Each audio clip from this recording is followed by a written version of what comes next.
Assalamualaikum warahmatullahi wabarakatuh. Wassalatu wassalamu ala asrofil anbiya'i wal mursalin wa ala alihi wa sahbihi jema'in. Tak lupa kita panjatkan puji syukur kehadiran Allah Subhanahu wa taala dengan mengucapkan Allahumma sholli ala sayyidina Muhammad wa ala alihi sayyidina Muhammad. Dan tema kali ini yaitu saya mengambil peradilan anak. Sistem peradilan pidana anak adalah keseluruhan proses penyelesaian perkara anak yang berhadapan dengan hukum. Mulai tahap penyelidikan sampai dengan tahap pembimbingan setelah menjalani pidana.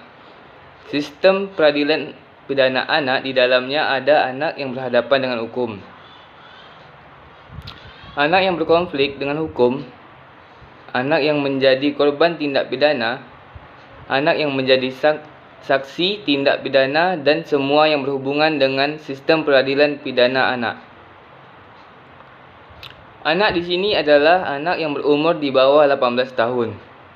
Hal ini dilakukan karena Indonesia sebagai negara pihak dalam Konvensi Hak-Hak Anak, Convention on the Right of the Child, yang mengatur prinsip perlindungan hukum terhadap anak mempunyai kewajiban untuk memberikan perlindungan khusus terhadap anak yang berhadapan dengan hukum. Sistem peradilan pidana anak diatur dengan Undang-Undang Nomor 11 Tahun 2012 tentang Sistem Peradilan Pidana Anak. Undang-Undang Nomor 11 Tahun 2012 tentang Sistem Peradilan Pidana Anak disahkan Presiden Dr. Andos Haji Susilo Bambang Yudhoyono pada tanggal 30 Juli 2012 di Jakarta. Undang-Undang Nomor 11 Tahun 2012 tentang Sistem Peradilan Anak mulai berlaku diundangkan pada tanggal 30 Juli 2012 oleh Menkumham Amir Syamsuddin dan ditempatkan dalam Lembaran Negara Republik Indonesia.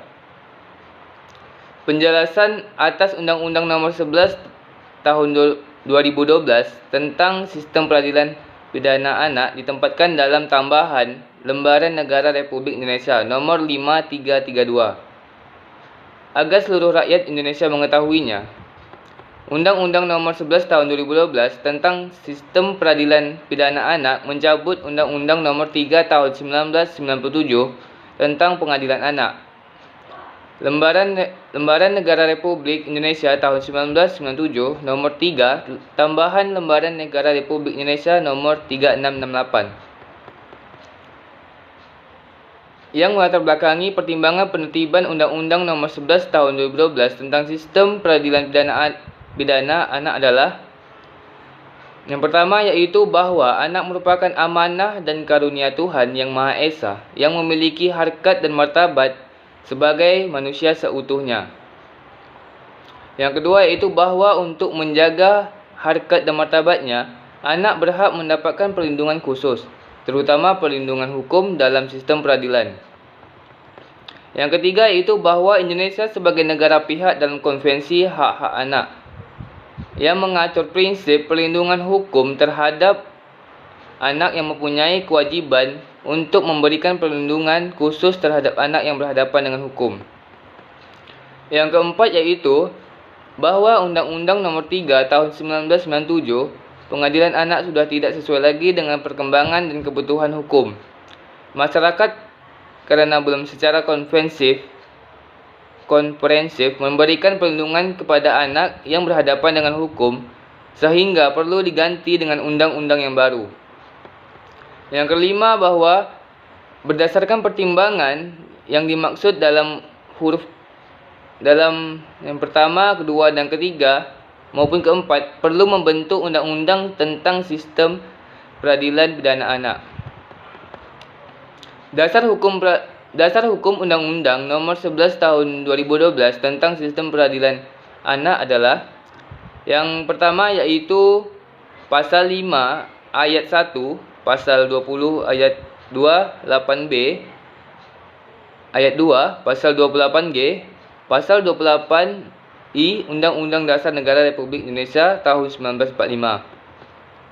Yang kedua, Undang-Undang Nomor 39 Tahun 1999 tentang Hak Asasi Manusia, Lembaran Negara Republik Indonesia tahun 1999 Nomor 165, tambahan Lembaran Negara Republik Indonesia Nomor 3886. Undang-Undang Nomor 23 2002 tentang Perlindungan Anak. Yang keempat, Undang-Undang Nomor 13 Tahun 2006 tentang Perlindungan Saksi dan Korban. Yang kelima, Undang-Undang Nomor 16 Tahun 2011 tentang Bantuan Hukum. Undang-Undang Sistem Peradilan Anak, yaitu anak adalah bagian yang tidak terpisahkan dari keberlangsungan hidup manusia dan keberlangsungan sebuah bangsa dan negara. Dalam Konstitusi Indonesia, anak memiliki peran strategis yang secara tegas dinyatakan bahwa negara menjamin hak setiap anak atas kelangsungan hidup, tumbuh dan berkembang serta atas perlindungan dari kekerasan dan diskriminasi. Oleh karena itu, kepentingan terbaik bagi anak patut dihayati dengan kepentingan terbaik bagi kelangsungan hidup umat manusia. Konsekuensi dari ketentuan pasal 28B Undang-Undang Dasar Negara Republik Indonesia tahun 1945 perlu ditindaklanjuti dengan membuat kebijakan pemerintah yang bertujuan melindungi anak. Anak perlu mendapatkan perlindungan dari dampak negatif perkembangan pembangunan yang cepat, arus globalisasi di bidang komunikasi dan informasi, kemajuan ilmu, pengetahuan dan teknologi, serta perubahan gaya dan hidup sebagian orang tua yang telah membawa perubahan sosial yang mendasarkan dalam kehidupan masyarakat yang sangat berpengaruh terhadap nilai dan perilaku anak. Prinsip perlindungan hukum terhadap anak harus sesuai dengan Konvensi Hak-Hak Asasi Anak, Convention on the Right of the Child, sebagaimana telah diratifikasi oleh Pemerintah Republik Indonesia dengan keputusan Presiden Nomor 36 Tahun 1960 tentang pengesahan Convention of the Right of the Child.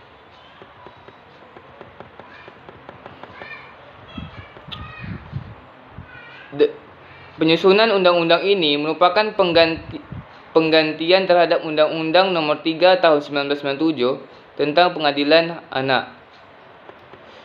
Tambahan Lembaran Negara Republik Indonesia Nomor 3668 yang dilakukan dengan tujuan agar terwujudnya peradilan yang benar-benar menjamin perlindungan kepentingan terhadap anak yang berhadapan dengan hukum sebagai penerus bangsa. Undang-undang ini menggunakan sistem peradilan pidana anak yang tidak diartikan sebagai badan peradilan sebagaimana yang diatur dalam pasal 24 ayat 2. Adapun substansi yang diatur dalam undang-undang ini antara lain mengenai penempatan anak yang menjalani proses peradilan dapat ditempatkan di Lembaga Pembinaan Khusus Anak (LPKA). Substansi yang paling mendasar dalam undang-undang ini adalah pengaturan secara tegas mengenai restoratif dan diversi yang dimaksudkan untuk menghindari dan menjauhkan anak dari proses peradilan sehingga dapat menghindari stigmatisasi terhadap anak yang berhadapan dengan hukum dan diharapkan anak dapat kembali ke dalam lingkungan sosial sewajarnya. Baiklah, sekian dari saya akhiri dengan wassalamualaikum warahmatullahi wabarakatuh.